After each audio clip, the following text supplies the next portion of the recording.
Hi everybody, I'm gonna let some people tune in here.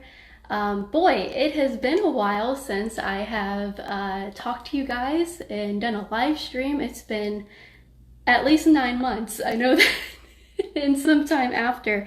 How exciting is it that the first video that I'm doing live or even talking to you guys in is about Roe v. Wade being overturned? That is so exciting. The fact that I never thought that I would see this happen in my lifetime, and my baby is in the second month of life. And it happened now. This is just insane. I'm so excited.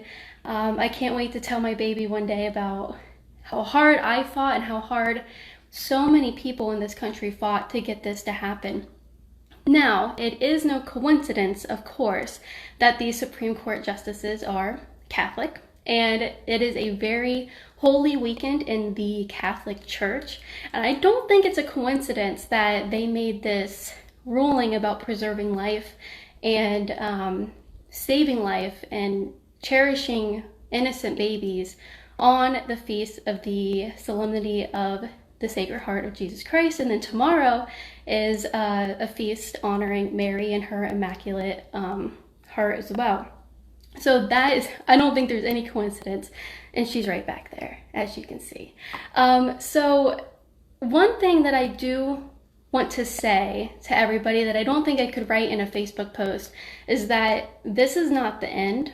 This doesn't mean that everything's done, and this is a great first step, but this is important because now the states, we can elect people at our state levels to abolish abortion. This is just the beginning. This is now where we go to pressure the people at the state level and tell them, hey, now we need to abolish it. It needs to be done completely, like Missouri just did. Missouri just made it illegal. That's amazing. That's the best thing that has happened so far out of this, and I can't wait to see how many states actually take this step.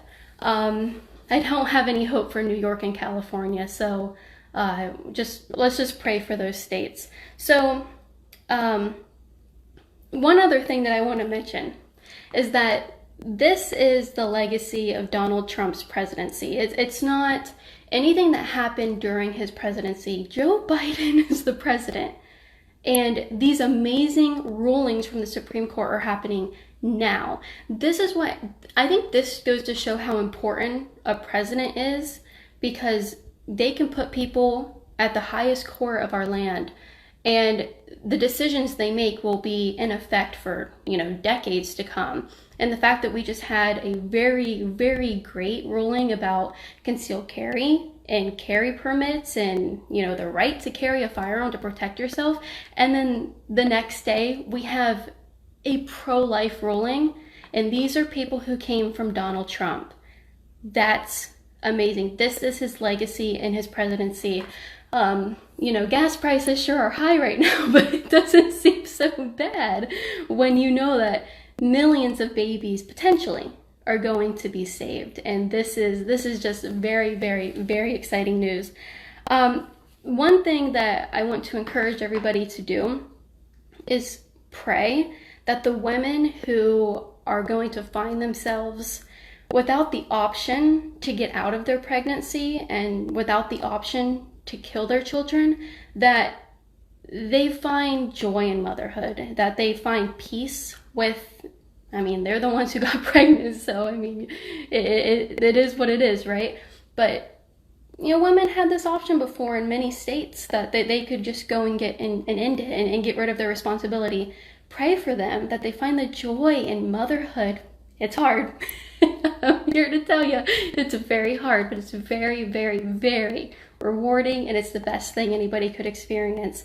And just pray that they find that as well, and they realize that they never needed abortion in the first place. I think that's something that women might end up realizing coming from this, is that women who thought they might have gotten an abortion, and maybe Missouri where it's now illegal, they come to find out that, oh my gosh, I never needed this. I'm so glad that I did not have this option, because now I have a precious baby And I never needed it in the first place because I'm strong enough to be a mother and I'm smart enough and everything's gonna be okay. Which, you know, as you guys know, this is my first video since giving birth to my baby. And I said at the beginning, so for people who are tuning in right now, I'm just so happy that this is the first video I've gone live about and that I'm able to talk to you guys about. I really, really, really want to get back out on the street and interview people. It's just, parenthood is so, it's just unpredictable, so I never know when I'm gonna have that time. But I'm very excited to eventually get back out and talk to people and make the content you guys all love. And I'll just take this time right now to say thank you guys for your patience as well. Thank you for being super patient with me and allowing me to have this time with my family and figure out how to become a mom. It's been so fun. Motherhood is funny. It's funny, and that's something I didn't expect, is how funny it was. And finding humor in all of the circumstances you find yourself in has been one of the best ways to cope with also the stress and the lack of sleep. Yeah, and I'll end on this. All the years that I've spent and other pro-life activists have spent trying to tell people, you can't kill a baby. You can't kill a baby conceived out of rape. You can't kill a baby because they might grow up poor. You can't kill a baby because the mom is too young. All of that doesn't matter now. We don't have to stress that to people now. We don't have to stress that right now. We can take a break. For a moment, I feel like pro-life activists can take a breath. They can take a break and we can say, we've spent decades preaching this to people, trying to get them to understand. But the people who understood that really mattered were the Supreme Court justices. And I'm just so thankful that we can take a breath, we can relax, and then we can pick it back up and we can go to the state levels. We no longer have to fight federally. And that's just one obstacle out of our way. And, you know, I also encourage you guys, find your local pregnancy pro-life centers and donate to them. Make sure you're donating to them. Make sure you're spreading the word, because now they're going to have a lot of people coming to them. And that's amazing. That's great. That's what we need. In fact, there are more pro-life pregnancy centers out there than Planned Parenthoods and then abortion clinics. They're out there. They just aren't given a lot of government funding, and they aren't talked about a lot because, well, you don't make a lot of money saving babies. You make a lot of money accepting cash to kill them. So let me go through my notes just to make sure I mentioned everything here that I wanted to talk about. Yeah, that's pretty much it. I think I talked about everything. It's weird. I haven't done this in a long time. I really don't. I forget how to make a video. I'll end with this. Just be thankful today. Be thankful that this happened. Be happy. And then let's continue the work to abolish abortion and criminalize it. I think it's so funny when people try to say, I'm pro-life, but Kate, you take it way too far. You're too extreme about being pro-life. And it's like, one, have I ever not been too extreme about a topic? And two, it's only logical. If it's illegal to kill humans that are just walking around on the sidewalk, it's illegal to kill them in the womb. And if it's punishable in the court of law to kill someone, it should be punishable to kill them in the womb. If a woman pays someone to kill her child, she should go to jail. She should be, we'll just keep it as she should go to jail. And that's why this is so important, because we know laws come from a place, they're supposed to be from a place of right and wrong. And I'm sorry to those of you out there who think that you can't legislate morality. Well, you can, and you should, because we know what's right and wrong. And it's common sense. It is what it is.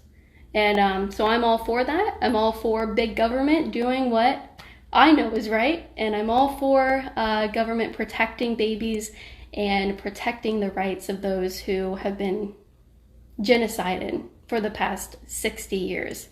So I'll leave it at that. And I hope you guys have been doing well. Thank you again for your patience. And I'm so excited to continue making videos for you guys again. And thank you guys also for praying for me so much throughout this my pregnancy, my birth, everything like that, and now through motherhood. I've seen all of your comments. I really, really appreciate everybody taking the time to say a prayer for me. Continue praying, because sometimes I'm just so tired. I don't know what's going on. So I'll leave it with that. Thank you guys for tuning in and listening, and I will see you eventually. Bye.